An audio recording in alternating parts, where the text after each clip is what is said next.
आकाशवाणी भोपाल से प्रस्तुत हैं प्रादेशिक समाचार।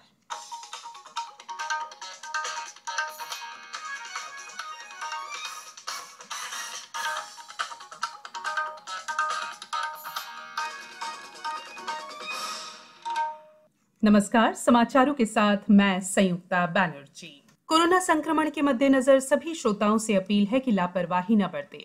सभी एहतियाती उपायों का पालन करें और 45 वर्ष से अधिक उम्र के जिन लोगों ने कोविड का पहला टीका लगवा लिया है, सही समय पर दूसरा टीका भी लगवाएं।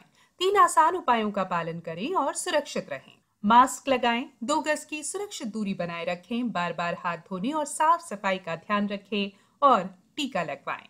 लोगों को कोविड से संबंधित जानकारी देने और उनके मार्गदर्शन के लिए राष्ट्रीय हेल्पलाइन कार्यरत है। इसका नंबर है 011-239-78046 और 1075। अब मुख्य समाचार। कोविड इलाज से जुड़ी दवाइयां और उपकरण होंगे सस्ते। वस्तु और सेवा कर जीएसटी पर छूट का दायरा बढ़ाया गया। देश में कोरोना मरीजों की संख्या में आ रही है लगातार कमी। नए मामलों की संख्या 1 लाख से कम और जन भागीदारी से मैहर के सरकारी अस्पताल को मिला स्वयं का ऑक्सीजन प्लांट।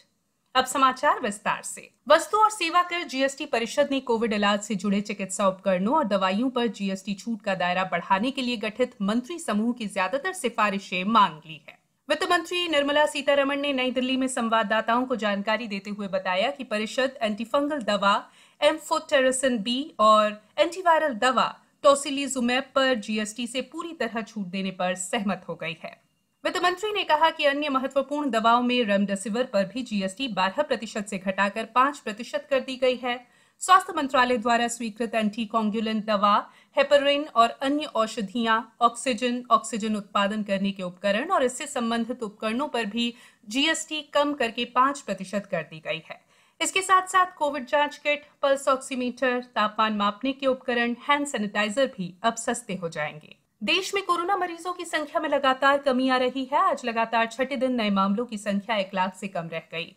पिछले 24 घंटे में देश भर में कोरोना के 80,834 मामले सामने आए, जो पिछले 71 दिन में सबसे कम है। कल 1,32,000 लोग कोरोना से मुक्त हुए। स्वास्थ्य मंत्रालय के अनुसार अब तक 2,80,00,000 से अधिक लोग कोरोना से ठीक हो चुके हैं। इस समय देश में कोरोना से स्वस्थ होने की दर बढ़कर 95.26% हो गई है। दूसरी ओर प्रदेश में भी इंदौर, भोपाल और जबलपुर को छोड़कर बाकी सभी जिलों में कोरोना संक्रमण के नए मामले काफी कम हो गए हैं। कल इंदौर में 96, भोपाल में 93 और जबलपुर में 23 नए संक्रमित मरीज पाए गए। प्रदेश भर में कुल 337 नए संक्रमण के मामले सामने आए। वहीं करीब 1,000 लोग स्वस्थ हुए। प्रदेश में कुल सक्रिय मरीज घटकर 4,775 रह गए हैं। प्रदेश में 1 दर्जन से ज्यादा जिलों में कल संक्रमण का एक भी नया मामला सामने नहीं आया। सतना जिले की मां शारदा की नगरी मैहर का सिविल अस्पताल प्रदेश का पहला ऐसा सरकारी अस्पताल बन गया है जिसका अब स्वयं का ऑक्सीजन प्लांट है। जन भागीदारी से 45 लाख रुपए की लागत से स्थापित ऑक्सीजन प्लांट का कल प्रदेश के पंचायत और ग्रामीण विकास राज्य मंत्री और जिले के कोविड नियंत्रण मामलों के प्रभारी मंत्री राम खिलावन पटेल ने लोकार्पण किया। मैहर विधायक नारायण त्रिपाठी की अपील पर रोगी कल्याण समिति के खाते में 78,85,000 रुपए की धनराशि आ गई। 160 बेड के मैहर अस्पताल में 48 बेड सेंट्रल लाइन से भी जोड़े जा चुके हैं। ऑक्सीजन प्लांट की उत्पादन क्षमता प्रति घंटे 250 लीटर है। अब समाचारों में वक्त है एक ब्रेक का। कोविड-19 से बचाव और सुरक्षित रहने के 3 उपाय। मास्क लगाएं, 2 गज दूरी है जरूरी, सुरक्षित दूरी रखें, हाथ और मुंह साफ रखें। ब्रेक के बाद बुलेटिन में एक बार फिर आप सभी का स्वागत है। आपदा में अवसर का मंत्र का फायदा प्रदेश के विदिशा जिले के किसान खूब उठा रहे हैं। कोरोना संक्रमण काल के दौरान इम्यूनिटी बूस्टर यानी शरीर के रोग प्रतिरोधक क्षमता बढ़ाने वाली आयुर्वेदिक औषधियों की खूब मांग रही। इन्हीं में से एक आयुर्वेदिक औषधि है अश्वगंधा। ये औषधि कोरोना महामारी के दौरान विदिशा जिले के किसानों की आय दोगुनी करने में कामयाब रही। इस औषधि की मांग को देखते हुए विदिशा जिले के 40 गांवों में बड़े पैमाने पर अश्वगंधा की खेती हो रही है। महामारी में अश्वगंधा की मांग बढ़ने से किसान लागत से कई गुना ज्यादा मुनाफा कमा रहे हैं।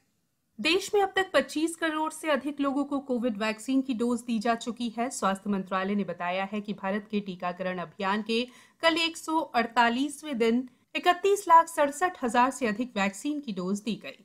इनमें से 28,11,000 लोगों को पहली डोज दी गई, जबकि लगभग 3,56,000 से अधिक लोगों को दूसरी डोज दी गई।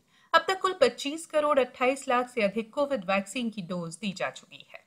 प्रधानमंत्री नरेंद्र मोदी मरुस्थलीकरण, भूमि क्षरण और सूखे के बारे में उच्च स्तरीय संवाद के दौरान कल संयुक्त राष्ट्र को वर्चुअल माध्यम से संबोधित करेंगे।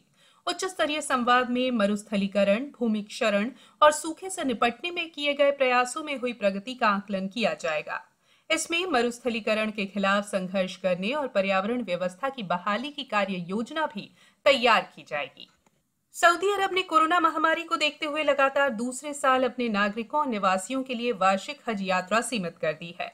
सरकारी सऊदी प्रेस एजेंसी ने कहा है कि हज यात्रा में केवल 18 से 65 वर्ष के वही व्यक्ति भाग ले पाएंगे जो टीका लगवा चुके होंगे और गंभीर बीमारियों से मुक्त होंगे। भोपाल स्थित राजीव गांधी प्रौद्योगिकी विश्वविद्यालय की परीक्षाओं में छात्रों से विलंब शुल्क नहीं लिया जाएगा। विश्वविद्यालय के अधिकारियों ने ये जानकारी दी है। विश्वविद्यालय प्रशासन ने कहा है कि कोरोना महामारी की वजह से कई छात्र आर्थिक परेशानी का सामना कर रहे हैं। सीहोर जिले में भारत सरकार की मूल्य स्थिरीकरण कोष योजना के तहत विपणन वर्ष 2021-22 में मूंग के न्यूनतम समर्थन मूल्य पर उपार्जन के लिए कृषकों को वास्तविक बोए गए रकबे का 16 जून से पहले पंजीयन केंद्रों में अपना पंजीयन कराना होगा। उपार्जन का काम 15 जून से शुरू किया जाएगा। अब बात मौसम की। मानसून के अगले 24 घंटों के दौरान मध्य प्रदेश के कुछ हिस्सों, छत्तीसगढ़, ओडिशा, पश्चिम बंगाल, झारखंड और बिहार के शेष भागों तथा पूर्वी उत्तर प्रदेश के कुछ हिस्सों में आगे बढ़ने की संभावना है। मौसम विभाग ने आज प्रदेश के 6 जिलों में भारी और 22 जिलों में तेज बारिश की चेतावनी दी है। मौसम केंद्र के पूर्वानुमान में मंडला, बालाघाट सहित 6 जिलों में भारी बारिश के लिए ऑरेंज अलर्ट जारी किया गया है। भोपाल, होशंगाबाद, रीवा, शहडोल और जबलपुर के संभागों में कहीं कहीं भारी वर्षा की चेतावनी दी गई।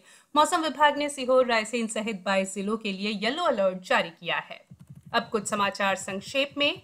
आगरमालवा जिले के ग्राम बांसखेड़ी में जमीन की नपती करने पहुंचे राजस्व विभाग के दल ने जंगल में अवैध रूप से रखी हुई लगभग 1000 क्विंटल लकड़ी जब्त की। जब्त लकड़ी की कीमत 5 लाख रुपए आकी गई है। खंडवा जिला विधिक सेवा प्राधिकरण ने ग्राम रहीमापुर में विवाद विहीन ग्राम योजना, कोरोना मुक्त ग्राम, बाल श्रम निषेध दिवस के संबंध में जागरूकता कार्यक्रम शिविर का आयोजन किया। देवास जिले के मुख्य चिकित्सा और स्वास्थ्य अधिकारी डॉक्टर MP शर्मा ने बताया कि जिले में अब तक 2,65,412 कोविड के टीके लगाए गए। मलेरिया निरोधक माह के तहत आगरमालवा जिले के चांदनगांव में सेक्टर स्तरीय एडवोकेसी कार्यशाला का आयोजन किया गया। छिंदवाड़ा जिले में अब तक 145 मिलीमीटर औसत बारिश दर्ज की जा चुकी है। पिछले 24 घंटों के दौरान 30.8 मिलीमीटर बारिश दर्ज की गई। फ्रेंच ओपन टेनिस टूर्नामेंट के महिला सिंगल्स में चेक गणराज्य की बारबोरा क्रेचिकोवा ने रूस की अनास्तासिया पावलुचेनकोवा को हराकर अपना पहला ग्रैंड स्लैम खिताब जीत लिया है और आज पुरुष सिंगल्स के फाइनल में विश्व के नंबर 1 खिलाड़ी नोवाक जोकोविच का सामना 5वीं वरीयता प्राप्त ग्रीस के स्टीफानोस सित्सिपास से होगा। अंत में बुलेटिन के मुख्य समाचार एक बार फिर। कोविड इलाज से जुड़ी दवाइयां और उपकरण होंगे सस्ते। वस्तु और सेवा कर GST पर छूट का दायरा बढ़ाया गया। देश में कोरोना मरीजों की संख्या में आ रही है लगातार कमी। नए मामलों की संख्या 1 लाख से कम और जनभागीदारी से मैहर के सरकारी अस्पताल को मिला स्वयं का ऑक्सीजन प्लांट। इस बुलेटिन में फिलहाल इतना ही। बुलेटिन के अंत में एक अपील, मास्क और 2 गज की दूरी, हाथ धोना भी है जरूरी। नमस्कार।